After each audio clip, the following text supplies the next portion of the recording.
Hi and welcome to Jailan PSC. So, കഴിഞ്ഞ രണ്ട് phases of LDC exams നമ്മൾ നോക്കുകയാണെങ്കിൽ എക്സാംസ് ഒക്കെ അത്യാവശ്യം ടഫ് ആയിട്ടുണ്ടായിരുന്നു. അതുപോലെ തന്നെ ക്വസ്റ്റ്യൻസ് സ്റ്റേറ്റ്മെന്റ് ക്വസ്റ്റ്യൻസ് ഒക്കെ നമുക്ക് ആവശ്യത്തിന് ഇരുന്ന് ചിന്തിക്കേണ്ട രീതിയിലുള്ള ക്വസ്റ്റ്യൻസ് ഒക്കെ വന്നിട്ടുണ്ടായിരുന്നു. സോ നമുക്ക് LDC ട്രിവാൻഡ്രം അതുപോലെ കൊല്ലം കണ്ണൂർ ഈ രണ്ട് പേപ്പേഴ്സ് ചെക്ക് ചെയ്യുമ്പോൾ പ്രധാനമായിട്ടും കുറച്ച് കാര്യങ്ങൾ നമുക്ക് മനസ്സിലാവുന്നുണ്ട്. സോ ഇന്നത്തെ ക്ലാസ്സിൽ ഇനി വരുന്ന LDC എക്സാംസ് എഴുതുന്നവർക്കായിട്ടുള്ള കുറച്ച് കാര്യങ്ങളാണ് നമ്മൾ ഈ ഒരു വീഡിയോയിൽ ഡിസ്കസ് ചെയ്യുന്നത്. അതുപോലെ തന്നെ കഴിഞ്ഞ എക്സാംസിന് വന്ന ക്വസ്റ്റ്യൻസ് നമുക്കൊന്ന് അനലൈസ് ചെയ്യാം. ഓക്കെ, സോ ചാനൽ ഇതുവരെ സബ്സ്ക്രൈബ് ചെയ്യാത്തവർ സബ്സ്ക്രൈബ് ചെയ്യുക. അതുപോലെ തന്നെ ഈ ഒരു ക്ലാസ്സിൽ നമ്മൾ കാണുന്ന ക്വസ്റ്റ്യൻസ് നമ്മൾ കൂടുതലും ഡിസ്കസ് ചെയ്യാൻ പോകുന്നത് എങ്ങനെയാണ് ഒരു ക്വസ്റ്റ്യൻസ് അറ്റൻഡ് ചെയ്യേണ്ടത്, അല്ലെങ്കിൽ എന്തൊക്കെ കാര്യങ്ങളാണ് നമ്മൾ ശ്രദ്ധിക്കേണ്ട, ഇങ്ങനത്തെ കാര്യങ്ങളൊക്കെയാണ്. അതുപോലെ തന്നെ എക്സാം അറ്റൻഡ് ചെയ്യുന്നവർ, ഇനിയുള്ള എക്സാംസ് അറ്റൻഡ് ചെയ്യുന്നവരുടെ പ്രധാന ശ്രദ്ധയ്ക്ക് ഓർത്ത് വെക്കുക, നമ്മൾ questions previous year questions especially കഴിഞ്ഞ രണ്ട് LDC എക്സാംസിന്റെ ക്വസ്റ്റ്യൻ പേപ്പേഴ്സ് നല്ല രീതിയിൽ തന്നെ അനലൈസ് ചെയ്യുക. ഓരോ ഓപ്ഷൻസും അല്ലെങ്കിൽ ഓരോ മേഖലകളും കൃത്യമായിട്ട് പഠിച്ചു പോവുക. റിപ്പീറ്റഡ് ആയിട്ട് വരുന്ന അല്ലെങ്കിൽ റിലേറ്റഡ് ആയിട്ട് വരുന്ന കുറച്ച് ക്വസ്റ്റ്യൻസ് രണ്ട് എക്സാമിനും ഉണ്ടായിരുന്നു. അതുപോലെ തന്നെ സ്റ്റേറ്റ്മെന്റ് ക്വസ്റ്റ്യൻസ് നമ്മൾ സാധാരണ നമ്മൾക്ക് ഒരു ബേസ് ഉള്ള ഒരാൾക്ക് കോമൺ സെൻസ് കൂടി ഉണ്ടെങ്കിൽ അറ്റൻഡ് ചെയ്യാൻ പറ്റുന്ന ക്വസ്റ്റ്യൻസ് ഉണ്ടായിരുന്നു. കുറച്ച് ക്വസ്റ്റ്യൻസ് നമുക്ക് സ്കിപ്പ് ചെയ്യേണ്ട അവസ്ഥ ഉണ്ടായിരുന്നു. സോ അതെല്ലാം ഒന്ന് അനലൈസ് ചെയ്യുക. എവിടെ നിന്നാണ് ചോദ്യങ്ങൾ വന്നിട്ടുള്ള കാര്യങ്ങളൊക്കെ നമുക്കൊന്ന് അനലൈസ് ചെയ്യാം. സോ ഇന്ന് പ്രധാനപ്പെട്ട ഒരു കുറച്ച് ക്വസ്റ്റ്യൻസ് ആണ് നമ്മൾ ഡിസ്കസ് ചെയ്യാൻ പോകുന്നത്. സോ നമുക്ക് ക്ലാസ്സിലേക്ക് കടക്കാം. സോ ഇന്ന് നമ്മൾ നോക്കാൻ പോകുന്ന ഫസ്റ്റ് ക്വസ്റ്റ്യൻ ആണ് LDC ട്രിവാൻഡ്രം LDC എക്സാമിന് ചോദിച്ചിട്ടുള്ള ക്വസ്റ്റ്യൻ ആണ്. സോ ക്വസ്റ്റ്യൻ ഞാൻ വായിക്കാം. താഴെ കൊടുത്ത പ്രസ്താവനകളിൽ നോർത്ത് അറ്റ്ലാന്റിക് ട്രീറ്റി ഓർഗനൈസേഷനുമായി ബന്ധമില്ലാത്തത് ഏതെന്നാണ്. സോ ഇവിടെ നമ്മൾ ഫസ്റ്റ് തന്നെ ഈ ഒരു ക്വസ്റ്റ്യൻ നാറ്റോയെ കുറിച്ച് അധികം അറിയില്ലെങ്കിൽ പോലും നമ്മൾ ആദ്യം തന്നെ എന്താണ് ഇവിടെ ഐഡന്റിഫൈ ചെയ്യേണ്ടത് ആ ഒരു കാര്യം മനസ്സിലാക്കാം. സോ ഇവിടെ നമുക്ക് മനസ്സിലാക്കേണ്ടത് എന്താണ്, നാറ്റോയുമായിട്ട് ബന്ധമില്ലാത്തത് എന്തെന്നാണ് ചോദിച്ചിരിക്കുന്നത്. സോ സ്റ്റേറ്റ്മെന്റ്സ് നമുക്ക് നോക്കാം. 1949 ഇത് സ്ഥാപിതമായത്. അത് കറക്റ്റ് ആണ്. നാറ്റോ സ്ഥാപിതമായത് 1949.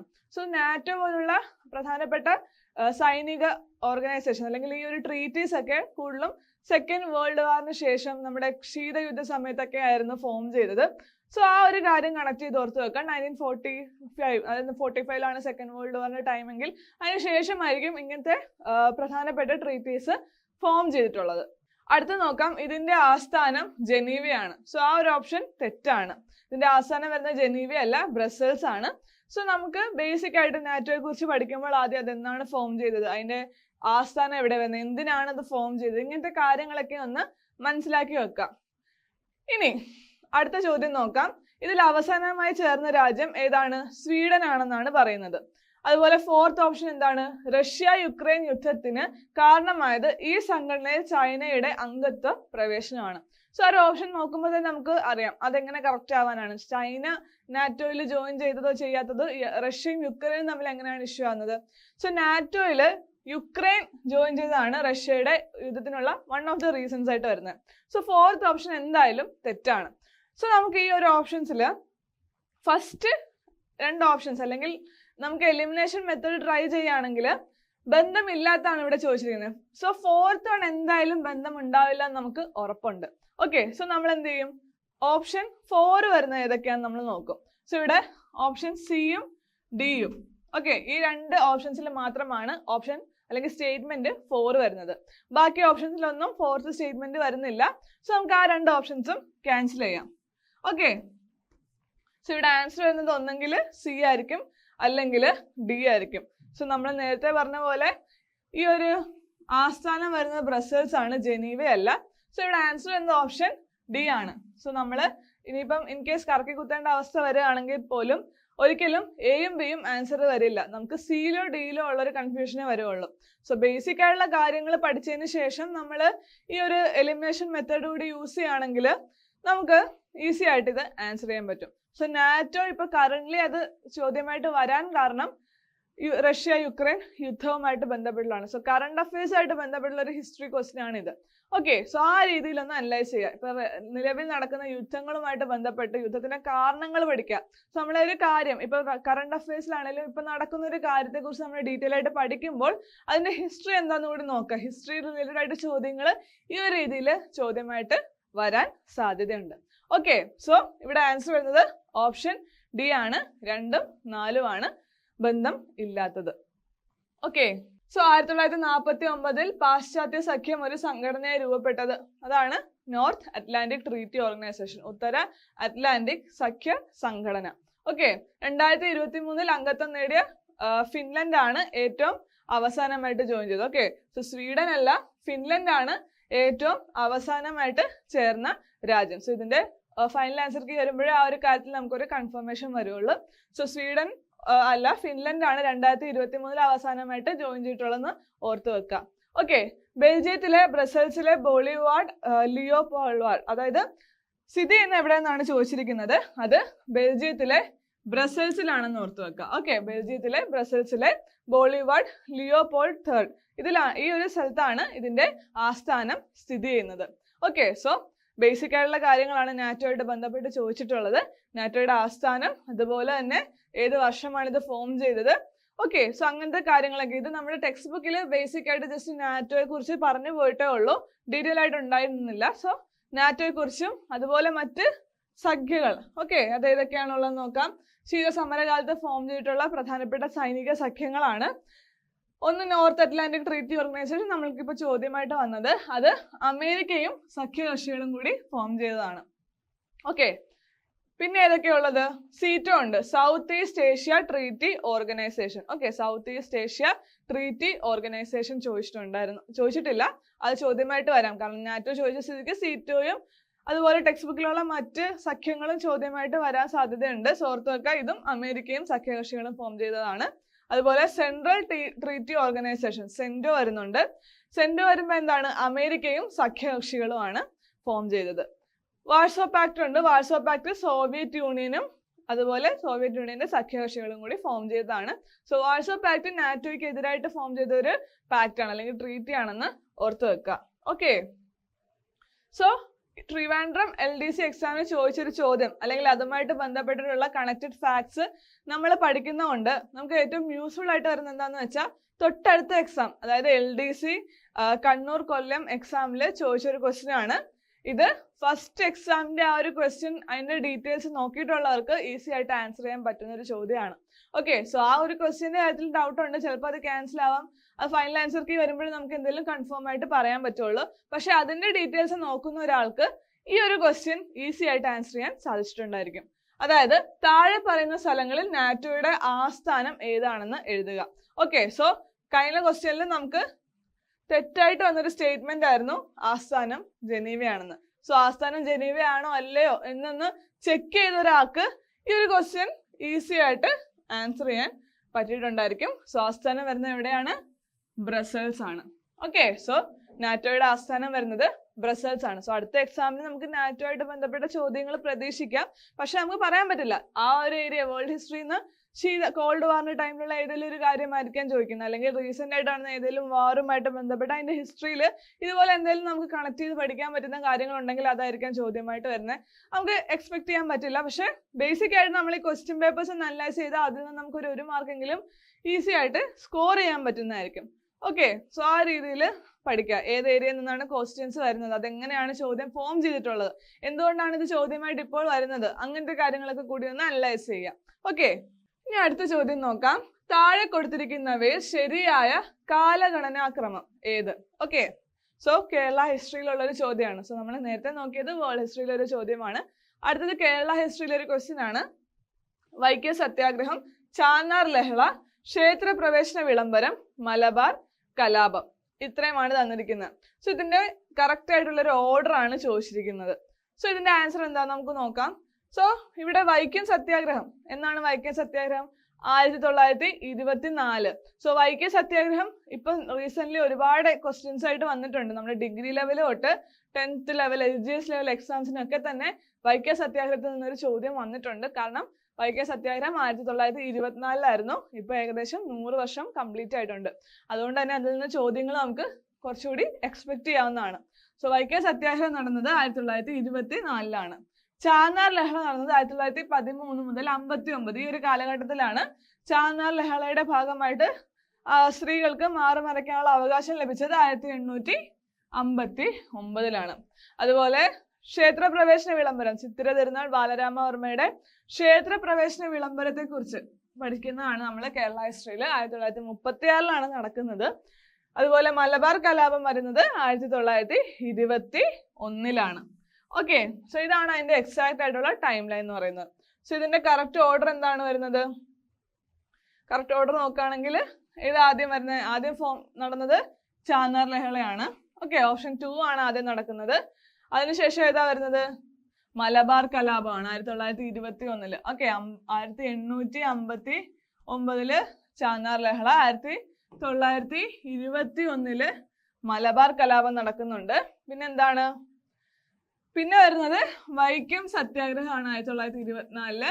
ലാസ്റ്റ് വരുന്നത് ക്ഷേത്രപ്രവേശന വിളംബരമാണ് 1936. ഓക്കെ, സോ ഫസ്റ്റ് വരുന്നത് സെക്കൻഡ് ഓപ്ഷൻ, പിന്നെ ഫോർത്ത് 2, 4 ആണ് ഓർഡർ വരുന്നത്. സോ ഓപ്ഷൻ ബി ആണ് ആൻസർ. 2, 4, 1, 3 ആണ് ഉത്തരം വരുന്നത്. സോ ഈ ഒരു രീതിയിലുള്ള ക്വസ്റ്റ്യൻസ് ഇന്ത്യൻ ഹിസ്റ്ററിയിലുള്ള പ്രധാനപ്പെട്ട റിവോൾട്സിന്റെ വർഷങ്ങൾ ഓർത്ത് വെക്കാം. അതിൽ നിന്നും ഇങ്ങനൊരു ചോദ്യം പ്രതീക്ഷിക്കാവുന്നതാണ്. അതായത് കറക്റ്റ് ക്രോണോളജിക്കൽ ഓർഡർ, കാലഗണനാ ക്രമത്തിൽ അറേഞ്ച് ചെയ്യാന്നുള്ള രീതിയിൽ ഇന്ത്യൻ ഹിസ്റ്ററിയിൽ നിന്ന് നമുക്ക് പ്രതീക്ഷിക്കാം. കേരള ഹിസ്റ്ററിയിൽ തന്നെ മറ്റു പ്രധാനപ്പെട്ട ഈവെന്റ്സ് ഉണ്ട്, അതും നമുക്ക് പ്രതീക്ഷിക്കാം. ഓക്കെ, സോ രണ്ട് രീതിയിലും ചോദ്യങ്ങൾ വരെ ഈ ഒരു പാറ്റേണിൽ ചോദ്യങ്ങൾ നമുക്ക് എക്സ്പെക്ട് ചെയ്യാവുന്നതാണ്. സോ പ്രധാനപ്പെട്ട സമരങ്ങളും അതിന്റെ വർഷങ്ങളും കേരള ഹിസ്റ്ററിയിൽ ഓർത്തു വെക്കുക. ഓക്കെ, ഇനി അടുത്തതാണ് എക്കണോമിക്സിലൊരു ചോദ്യമാണ്. സോ ഇത് ഈ ഒരു ക്വസ്റ്റ്യൻ നമുക്ക് നോക്കുകയാണെങ്കിൽ എക്കണോമിക്സ്, പൊളിറ്റിക്സ്, അതുപോലെ കേരള ഭരണ സംവിധാനം, സുപ്രധാന നിയമങ്ങൾ, ഈ ഒരു മേഖലയിൽ നിന്ന് അത്യാവശ്യം നല്ല രീതിയിൽ സ്റ്റേറ്റ്മെന്റ് ക്വസ്റ്റ്യൻസ് ചോദിച്ചു കണ്ടിട്ടുണ്ട് 2 എക്സാമിലുമായിട്ടും. സോ നല്ല രീതിയിൽ നമ്മളത് പ്രിപ്പയർ ചെയ്താൽ മാത്രമേ നമുക്ക് ആൻസർ ചെയ്യാൻ പറ്റുള്ളൂ. ബേസിക് ആയിട്ടുള്ള കാര്യങ്ങൾ നല്ല രീതിയിൽ അനലൈസ് ചെയ്യുക. ഓക്കെ, സോ അതിൽ നിന്നുള്ള ചോദ്യങ്ങൾ നമുക്ക് ആ ഒരു മോഡൽ മനസ്സിലായ സ്ഥിതിക്ക് എങ്ങനെയാണ് അത് പഠിക്കേണ്ടത് അതൊന്ന് നോക്കാം. ഓക്കെ, SCRT ടെക്സ്റ്റ് ബുക്കിൽ നിന്നുള്ള സിമ്പിൾ ക്വസ്റ്റ്യൻസ് ഉണ്ട്, കുറച്ചുകൂടി ഹയർ ലെവലുള്ള ചോദ്യങ്ങളുണ്ട്. സോ നല്ല രീതിയിൽ അതൊന്ന് പ്രിപ്പയർ ചെയ്യാം. ഓക്കെ, സോ ഇവിടെ ചോദ്യം എന്താണ്? നീതി ആയോഗിന്റെ ചില സംരംഭങ്ങളും അവയുടെ ലക്ഷ്യങ്ങളും താഴെ നൽകിയിരിക്കുന്നു. ഓരോ സംരംഭത്തിന്റെയും ലക്ഷ്യത്തെ സൂചിപ്പിക്കുന്ന ഓപ്ഷൻ കണ്ടെത്തുക. ഓക്കെ, സോ അതാണ് ചോദ്യം. ഏതൊക്കെയാണ് ഇവിടെ വന്നത്? സംരംഭങ്ങൾ വന്നത് അടൽ ഇന്നോവേഷൻ മിഷൻ, മെഥനോൾ സമ്പദ്ഘടന, സഹകരണ ഫെഡറലിസം, ശൂന്യ ക്യാമ്പയിൻ. ഓക്കെ, സോ അതിന്റെ ലക്ഷ്യങ്ങൾ വരുന്നത് എ വരുന്നത് ഇലക്ട്രിക് വാഹനങ്ങൾ പ്രോത്സാഹിപ്പിച്ച് വായു മലിനീകരണം കുറയ്ക്കുക. ബി വരുന്നത് സംരംഭകത്വം, നവീന ആശയ രൂപീകരണം എന്നിവ ത്വരിതപ്പെടുത്തുക. സി വരുന്നത് എണ്ണ ഇറക്കുമതി ബിൽ അല്ലെങ്കിൽ ചെലവ് കുറയ്ക്കുക. സംസ്ഥാനങ്ങളുടെ പ്രവർത്തനങ്ങൾ ഏകോപിപ്പിക്കുക.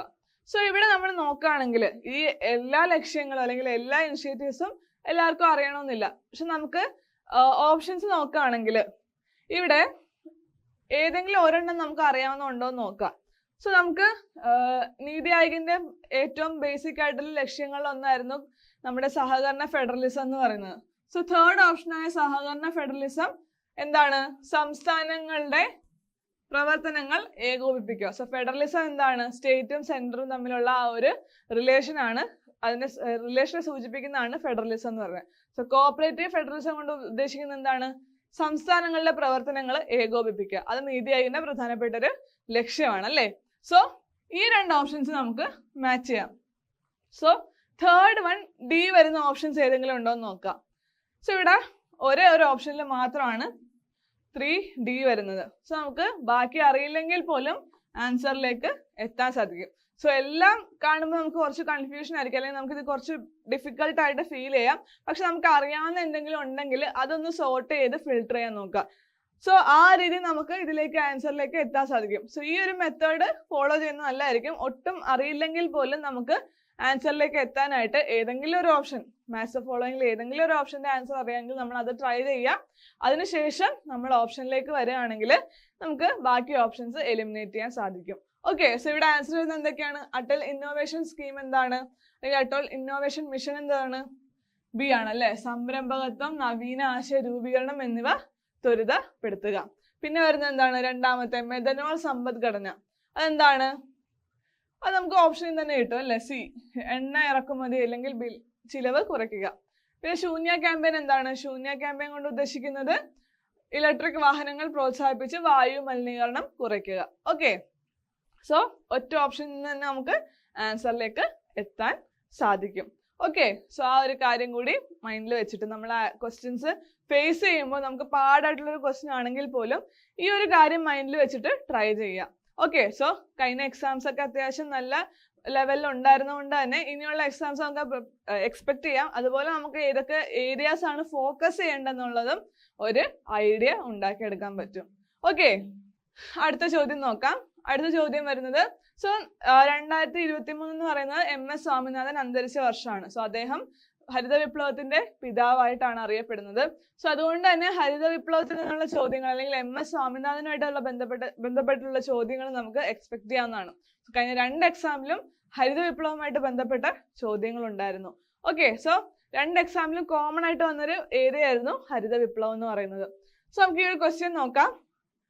ഇന്ത്യയിലെ ഹരിത വിപ്ലവത്തിന്റെ ഭാഗമല്ലാത്ത പ്രസ്താവന ഏതെന്നാണ്. ഓക്കെ, ഇവിടെയും ഭാഗമല്ലാത്ത പ്രസ്താവനയാണ് ചോദിച്ചിരിക്കുന്നത്. ഓക്കെ, ഹരിത വിപ്ലവത്തിന്റെ ഭാഗമല്ലാത്ത പ്രസ്താവന ഏതെന്നാണ് ചോദിച്ചിരിക്കുന്നത്. ഫസ്റ്റ് സ്റ്റേറ്റ്മെന്റ് നോക്കാം. ആധുനിക സാങ്കേതിക വിദ്യ ഉപയോഗിച്ച് കാർഷികോൽപാദനത്തിൽ വൻ വർധനവ് സൃഷ്ടിച്ചു. അതാണ് ഫസ്റ്റ് സ്റ്റേറ്റ്മെന്റ്. സെക്കൻഡ് സ്റ്റേറ്റ്മെന്റ് എന്താ? ഭക്ഷ്യോൽപാദന രംഗത്ത് ഇന്ത്യ സ്വയം പര്യാപ്തത കൈവരിച്ചു.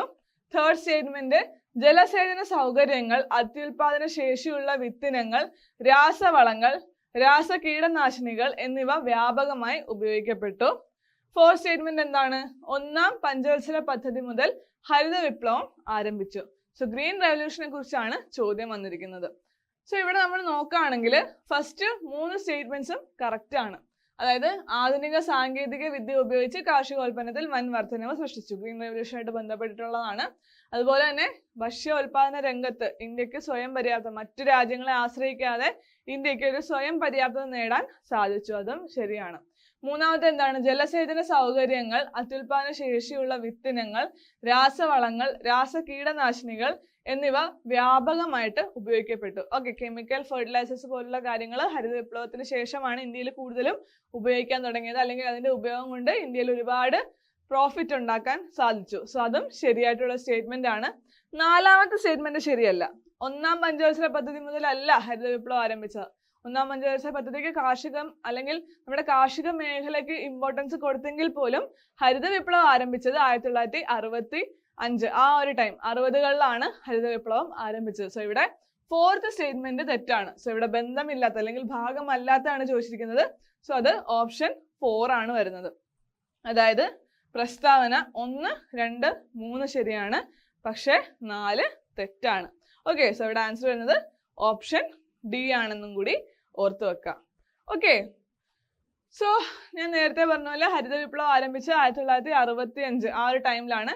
3ാം പഞ്ചവത്സര പദ്ധതി കാലത്താണ് ഹരിത വിപ്ലവം ആരംഭിച്ചത്. 1961, 66 അതാണ് 3ാം പഞ്ചവത്സര പദ്ധതിയുടെ കാലഘട്ടം. ആ ഒരു സമയത്താണ് ഹരിത വിപ്ലവം ആരംഭിച്ചത്. ഇന്ത്യൻ ഹരിത വിപ്ലവത്തിന്റെ പിതാവ് ആരാണ്? MS സ്വാമിനാഥനാണ്. ഓക്കെ, അതുപോലെ ഹരിത വിപ്ലവത്തിന്റെ ലോകത്തിൽ തന്നെ ഹരിത വിപ്ലവത്തിന്റെ പിതാവ് എന്നറിയപ്പെടുന്നത് നോർമൻ ബോർലോഗ് ആണ്. രണ്ടുപേരുടെ പേരും ഓർത്തു വെക്കാം.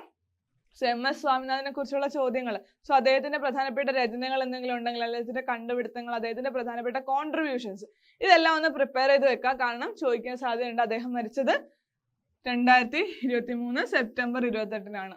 ഓക്കെ, സോ അദ്ദേഹത്തെ കുറിച്ചുള്ള ചോദ്യങ്ങൾ നമുക്ക് എക്സ്പെക്ട് ചെയ്യാവുന്നതാണ്. സോ ഈ ഒരു കാര്യങ്ങളും കൂടി ഹരിത വിപ്ലവമായിട്ട് ബന്ധപ്പെട്ട് ഓർത്തു വെക്കാം. 3ാം പഞ്ചവത്സര പദ്ധതി കാലത്താണ് ഹരിത വിപ്ലവം ആരംഭിച്ചത്. സോ 3ാം പഞ്ചവത്സര പദ്ധതി എന്താണെന്ന് പഠിക്കുക. പഞ്ചവത്സര പദ്ധതികളിൽ 3ാം പഞ്ചവത്സര പദ്ധതിയിലെ പ്രധാനപ്പെട്ട കാര്യങ്ങൾ എന്തൊക്കെയാണെന്ന് നോക്കുക. അതിൽ നമുക്ക് ചോദ്യം പ്രതീക്ഷിക്കാം. ഇങ്ങനെ നമ്മൾ റിലേറ്റഡ് ഫാക്ട്സ് കൂടി പഠിച്ചു പോകുന്നത് നല്ലതായിരിക്കും. സോ നമ്മൾ ഓപ്ഷൻസ് അല്ലെങ്കിൽ ആ ഒരു ഏരിയ ഹരിത വിപ്ലവം പഠിക്കുക, അല്ലെങ്കിൽ ഹരിത വിപ്ലവത്തിലെ ഓപ്ഷൻസിൽ പറഞ്ഞിരിക്കുന്ന കാര്യങ്ങളുമായിട്ട് ബന്ധപ്പെട്ടുള്ള കാര്യങ്ങൾ പഠിക്കുക. ആ രീതിയിൽ റിലേറ്റഡ് ഫാക്ട്സ് കൂടി പഠിച്ചു പോകുന്നത് നല്ലതായിരിക്കും. ഓക്കെ, ഇനി അടുത്ത ചോദ്യം. ഇത് LDC കണ്ണൂരിലെ എക്സാമിൽ ചോദിച്ചതാണ്. ഹരിത വിപ്ലവത്തിന്റെ നേട്ടങ്ങളെ പറ്റിയുള്ള പ്രസ്താവനകൾ ശരിയല്ലാത്തത് എന്നാണ് ചോദിച്ചിരിക്കുന്നത്. സോ ഇവിടെ നമ്മൾ നോക്കുകയാണെങ്കിൽ ഓപ്ഷൻ എ വരുന്നത് ഉൽപാദനത്തിലും ഉൽപാദനക്ഷമതയിലും ഉള്ള വർധനവ്, വരുമാന വർധനവ്, ഗ്രാമീണ അസമത്വം, തൊഴിൽ വർധനവ്. സോ ഇതിൽ നമുക്ക് ആൻസർ ഡയറക്റ്റ് അറിയില്ലെങ്കിൽ പോലും ചോദിച്ചിരിക്കുന്നത് നേട്ടങ്ങളാണ്. സോ നേട്ടങ്ങൾ നമ്മൾ ഈ ഓപ്ഷൻ നോക്കുകയാണെങ്കിൽ ഉൽപാദനത്തിലും ഉൽപാദനക്ഷമതയിലും ഉള്ള വർധനവ് എന്ന് പറയുന്നത് ഒരു പ്രോഫിറ്റ് അല്ല, അതൊരു നേട്ടമാണ് അല്ലേ. അതുപോലെ തന്നെ വരുമാനത്തിൽ വർധനവ് ഉണ്ടാകുന്ന പറയുന്നത് നേട്ടമാണ്. തൊഴിൽ വർധനവും ഒരു നേട്ടമാണ്. പക്ഷേ ഗ്രാമീണ അസമത്വം ഒരു രീതിയിലും ഒരു നേട്ടമായിട്ട് നമുക്ക് പറയാൻ പറ്റില്ല. സോ നേട്ടങ്ങളെ പറ്റിയുള്ള പ്രസ്താവനകൾ ശരിയല്ലാത്ത ഏതെന്നാണ് ചോദിച്ചിരിക്കുന്നത്. സോ ഓപ്ഷൻ സി ഒരിക്കലും ഒരു നേട്ടമായിട്ട് വരില്ല. ആ രീതിയിൽ നമുക്ക് വേണമെങ്കിൽ ആൻസർ ചെയ്യാം. അല്ലെങ്കിൽ പോലും നമ്മൾ നോക്കുകയാണെങ്കിൽ ഉൽപാദനത്തിലും ഉൽപാദനക്ഷമതയിലുള്ള വർധനവ് അതിൻ്റെ ഒരു നേട്ടം തന്നെയാണ്. അതുപോലെ വരുമാനത്തിലും വർധനവ് ഉണ്ടായി. നമ്മുടെ അഗ്രികൾച്ചറൽ ഫീൽഡ് അല്ലെങ്കിൽ ആ ഒരു അഗ്രികൾച്ചർ എന്ന് പറയുന്ന മേഖല തന്നെ നല്ല രീതിയിൽ ഡെവലപ്പ് ആയത് ഹരിത വിപ്ലവത്തിന് ശേഷമാണ്. തൊഴിൽ വർധനവും ഉണ്ടായിട്ടുണ്ട്. സോ ഇവിടെ ആൻസർ ഓപ്ഷൻ സി ആണ് വരുന്നത്. ഓക്കെ, ഇനി നമുക്ക് ഹരിത വിപ്ലവത്തിന്റെ പ്രധാനപ്പെട്ട നേട്ടങ്ങൾ എന്തൊക്കെയാണെന്ന് നോക്കാം. ഭക്ഷ്യധാന്യങ്ങളുടെ ഉൽപാദനത്തിൽ സ്വയം പര്യാപ്തത കൈവരിച്ചു. വിദേശ ആശ്രയത്വം ഇല്ലാതായി. ഗവൺമെന്റിന്റെ ഭക്ഷ്യധാന്യ ശേഖരത്തിൽ നിന്ന് പൊതുവിതരണ സംവിധാനത്തിലൂടെ കുറഞ്ഞ വിലയ്ക്ക് ഭക്ഷ്യധാന്യം വിതരണം ചെയ്യാൻ കഴിഞ്ഞു. ഹരിത വിപ്ലവ സാങ്കേതിക വിദ്യയുടെ വ്യാപനം ഇന്ത്യയെ ഭക്ഷ്യധാന്യങ്ങളുടെ കാര്യത്തിൽ സ്വയം പര്യാപ്തത കൈവരിക്കാൻ പ്രാപ്തമാക്കി. ഇതൊക്കെയാണ് പ്രധാനപ്പെട്ട നേട്ടങ്ങളിൽ വരുന്നത്. സോ ഇന്നത്തെ ക്ലാസ്സിൽ നമ്മൾ ഇത്രയും ക്വസ്റ്റ്യൻസ് ആണ് ഡിസ്കസ് ചെയ്യുന്നത്. സോ പ്രധാനപ്പെട്ട ചോദ്യങ്ങൾ മാത്രമല്ല, എങ്ങനെയാണ് ചോദ്യത്തിൽ നിന്ന് നമ്മൾ ഉത്തരത്തിലേക്ക് എത്തുന്നത്, ബേസിക് ആയിട്ടുള്ള കാര്യങ്ങൾ പഠിക്കുന്നത് മാത്രമല്ല, ഇപ്പോൾ PSC എക്സാംസിന് നമുക്ക് എങ്ങനെ അത് നമുക്ക് യൂസ് ചെയ്യാൻ പറ്റും, അല്ലെങ്കിൽ എങ്ങനത്തെ രീതിയിലാണ് നമ്മൾ പഠിച്ച കാര്യങ്ങൾ ആ ഒരു ക്വസ്റ്റ്യനിൽ അപ്ലൈ ചെയ്ത് ആൻസറിലേക്ക് എത്താൻ സാധിക്കുക. സോ നമുക്ക് വേണ്ടത് എന്താണ്, കറക്റ്റ് ആയിട്ടുള്ള ആൻസർ കിട്ടുക എന്നുള്ളതാണ്. സോ അതിന് ഏതൊക്കെ രീതിയിൽ നമുക്ക് ആൻസർ ചെയ്യാൻ പറ്റും എന്നുള്ള കാര്യങ്ങളും കൂടി ഡിസ്കസ് ചെയ്യുക. ഓക്കെ, സോ ഏതൊക്കെ ടെക്നിക്സിലൂടെ നമുക്ക് ആൻസറിലേക്ക് എത്താൻ പറ്റും എന്നും കൂടി ഒന്ന് ട്രൈ ചെയ്ത് നോക്കുക. ഓക്കെ, സോ അടുത്ത എക്സാം എഴുതാൻ പോകുന്ന എല്ലാവർക്കും all the best. Thank you.